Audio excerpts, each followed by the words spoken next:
ሰላም ዕለታዊ መረጃዎችን በማስመልከት ሚኪ ነኝ ከሚኪ ታቦር። በዋናነት እንግዲህ ዕለታዊ አበይት መረጃዎችን እንግዲህ የተሰሙት አሉ።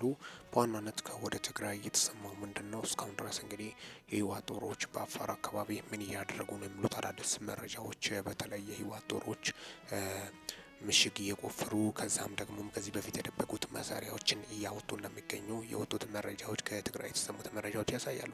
ሌላኛው የሀገር ውስጥ መረጃዎችን በማስመልከት የአርሲን በጣም አሳዛኙን ክስተትን በማስመልከት አሁን ምን መደረግ እንዳለበትም የተሰጡት መረጃዎችን በማስመልከት፣ በሌላ በኩል ደግሞ አንጋፋው ጋዜጠኛ ገነነ መኩሪያ ወይም ሊብሮ ህልፈትን በማስመልከት ጉዳዩ በግድያው የተጠረጠሩ ወይም በህልፈት የተጠረጠሩ ሰዎች በቁጥጥር ስር መዋላቸውም የተሰሙት መረጃዎች አሉ። ሌላው ደግሞ የወጣው ነቢይ ኢዩ ጩፋ ደቡብ አፍሪካ በሄደበት ሰዓት ላይ ቃለ ሕይወት እሱ ላይ መግለጫ ማውጣቷ የምታወስም ነው። በሌላ ደግሞ አጎራባች ወይም ሌሎች ሀገራትን አልፈን እንግዲህ ከሱዳን አልፈን ከተለያዩ ቦታዎች መረጃዎች የወጡት መረጃዎችን በማስመልከትም ከወደ ታንዛኒያ የተሰማ አመፅን በማስመልከት ከ800 በላይ ሰዎች መገደላቸው የሟቾች ቁጥር ይህ ደግሞ ለአፍሪካ ከፍተኛ ስጋትን ይዞ ምናልባት ሊመጣ ይችላል። ምክንያቱም አንድ አፍሪካ ሀገር ተናጋ ማለት አጠቃላይ አፍሪካ ብቻ ሳይሆን ዓለምን ኢኮኖሚን ሊያናጋ ይችላል የሚል ስጋትም ተቀምጧል። ምክንያቱም የወደቡ መግቢያ ስፍራ እንደሆነ ጀምረም ነው። እስኪ እስከ መጨረሻው እንድታደምጡኝ በትህትና እጠይቃለሁ። በዋናነት እንግዲህ ከወደ ትግራይ የተሰሙትን መረጃዎችን በማስመልከት ሰሞኑን እንግዲህ 6 ቀበሌ አፋር አካባቢ የተቆጣጠሩት የትግራይ ልዩ ኃይሎች ሁለቱን ለቀው መውጣታቸው የምታወስም ነው። ያም ሆኖ ሳለ ጦር መሳሪያዎችን በቁፋሮ እያወጡ እንደሆነ ጀምሮም ነው፣ ከባባድ መሳሪያዎች። ምክንያቱም ከዚህ በፊትም በፕሪቶሪያ ስምምነት አማካኝነት ለመንግስት ሙሉ መሳሪያ እንዲያስረክቡ ተጠይቆ ነበር። አስረክበናል ብሎትም አጠቃላይ ቆፍሮ እንደደበቁት ጀምርም ነው። ይህ ደግሞ በህወሓት ምሬት እንደሆነ ጀምርም የወጡት መረጃዎችን በማስመልከት በአፋር በኩል ላይ ምናልባት ዳግም ሌላ ጥቃት ሊከሰት ይችላል የሚል ስጋት ከፍተኛ ሀሳብ እንዳደረባቸውን ጀምርም ነው። ሰሞኑን እንግዲህ የትግራይ ኃይሎች ወደ አፋር ዘልቆ በመግባት ጥቃት በፈጸሙም በርካታ ከ2000 በላይ ተፈናቃዮች ከስፍራው መፈናቀላቸው የሚታወስ ነው። ይህን ተከትሎ መንግስት ደግሞ የድሮን ጥቃት በማድረግ የጦር መሳሪያ ክምችት ቦታ ላይ ከፍተኛ ኦፕሬሽን መፈጸሙ የሚታወስ ነው። ይህም በማስመልከት ወደ አሁኑ የህወሓት ቃል አቀባይ የሆኑት ዶክተር ደብረጽዮን ገብረ ሚካኤል መግለጫ መስጠታቸው የሚታወስም ነው። ንጹሃን የትግራይ ወታደሮች ላይ ጥቃት ፈጽሞብናል በማለት በይፋ ቢያደርጉም ቀድሞ እንግዲህ አፋር ክልል አካባቢ ቁጥጥር አድርጓል የሚሉት ነገርም ነው የወጡት መረጃዎች የሚያሳዩት።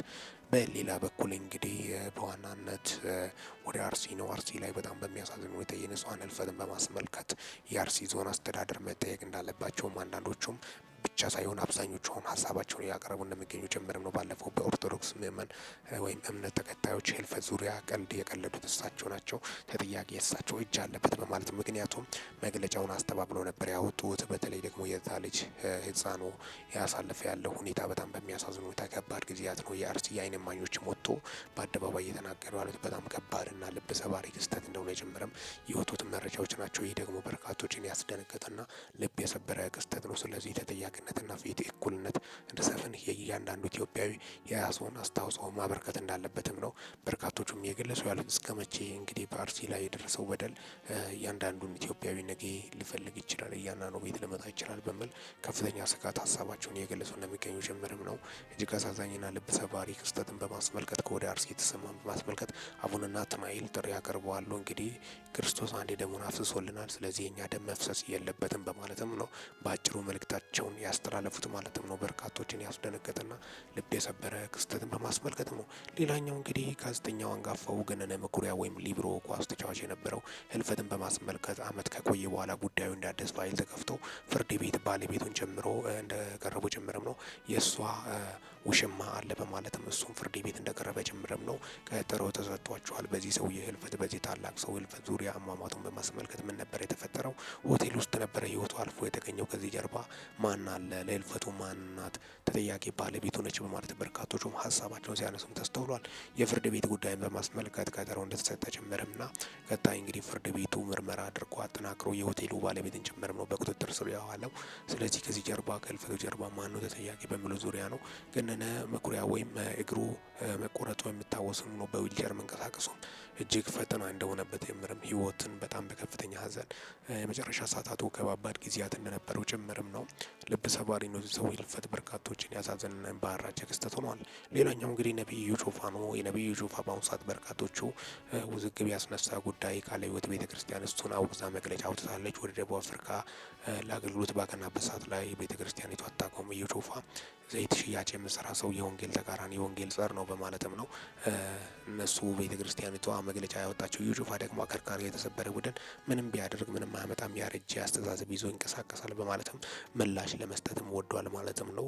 በእነዚህ ሁለቱ አካላት ላይ የነበረው ሰጣ ገባ ምናልባት ወዴት ሊያመራ ይችላል የሚልም ነው። እዩ ጩፋ እንግዲህ ካውንስል ላይ ሲሾም አብሯቸው የሚሰሩት የካውንስል ሰዎች ናቸው። እንዴት ላይ ደግሞ የሚሰሩት የካውንስል ሰዎች የፈቀዱትን እነሱ ስር ያሉት እንዴት ነው በማለት ነው በርካቶቹ ሀሳባቸውን ያነሱ ያሉት። እዩ ጩፋ ላይ እንግዲህ በዋናነት ትችት ከቀረበባቸው ኢትዮጵያ ነቢያቶች መካከል አንዱ እዩ ጩፋ እንደሆነ ጭምርም ነው። በተለይ በዘይት ሽያጭ በጋርድ እጀባና እንቅስቃሴ ዙሪያ በዋናነት በርካቶችም ጥሪ ጥያቄያቸውን ሲያነሱ ነበረ። የወንጌል አማኝ ባህሪ አይደለም ወንጌል ከሱ መሰናከያ የለበትም በማለት መሰናከያ መሆን የለበትም። ስለዚህ የጳውሎስን ደግሞ እንዴት አመሳሰል አገናኝ በማለትም በርካቶቹም ሀሳባቸውንና ትችታቸውን ሲያነሱም እንደነበረ ጭምርም የወጡት መረጃዎች ያሳያሉ ማለትም ነው። አጠቃላይ እንግዲህ በዋናነት በታንዛኒያ ዙሪያ የወጡት መረጃዎች አሉ። ከአፍሪካ ሀገራት በከፍተኛ ሁኔታ ታንዛኒያ ላይ ብጥብጥና ተቃውሞ ተነስቷል። በምርጫ ዙሪያ ነበረ።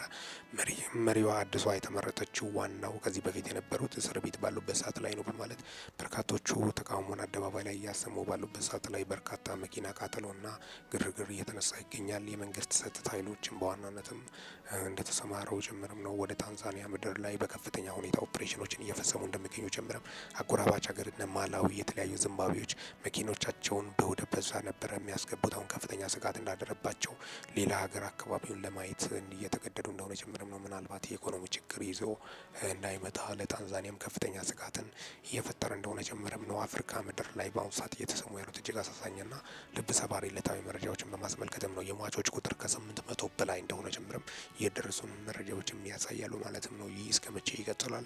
በአፍሪካ ምድር ያለውን እየሆነ ያለው በጣም ከባዱ ጊዜያት እንደሆነ ጀምረም በርካቶችም ሀሳባቸውን እያጋሩ እንደሚገኙ ጀምረም አጠቃላይ ያን በማስመልከት ዕለታዊ ሊደመጡ የሚገቡ ዋና ዋና መረጃዎችን በማስመልከትም ነው። በዋናነት እንግዲህ እንዳልኳችሁ በትግራይ ክልል የሆነውንና በአፋር አካባቢ የሆነ ያለውን በማስመልከት ሌላኛው ደግሞ አቶ ጌታቸው ረዳ ያስተላለፉት መልእክትም ነበር። አቶ ጌታቸው ረዳ በዋናነት እንግዲህ ህወሓትን እያወገዙ እንደሚገኙ ጭምርም ነው። ልዩነት በመካከላቸው መፈጠሩ የምታወስም ነው ማለትም ነው። ዕለታዊ መረጃዎች አጠቃላይ ያን በማስመልከት ሊደመጠው የሚገቡ ጉዳዮችን በማስመልከትም ነው።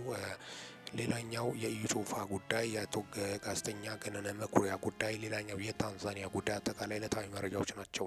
ሊደመጠው የሚገቡ የዕለተ እሁድ መረጃዎችን በማስመልከት አብሬያችሁ እንግዲህ ለእናንተ ሊደመጡ የሚገቡ አንኳር ጉዳዮችን በማስመልከት ነው ይዤላችሁ የመጣሁት። አብሬያቸው የቆየሁት ሚኪ ነኝ። የአርሲ ጉዳይ በርካቶችን ያሳዘነ ክስተት ሆኗል። በአሁኑ ሰዓት በርካቶቹ ፊት እየጠየቁ እንደሚገኙ ጭምርም ፊት ለኦርቶዶክሳውያን በማለትም ነው ጥሪያቸውን እያስተላለፉ ያሉት። እስካሁን አብሬያቸው የቆየሁት ሚኪ ነኝ ከሚኪ ታቦር። ለዚህ ቁም ነገር አዘል ቻናል አዲስ ከሆናችሁ ሰብስክራይብ በማድረግ ቤተሰብ ይሁኑ።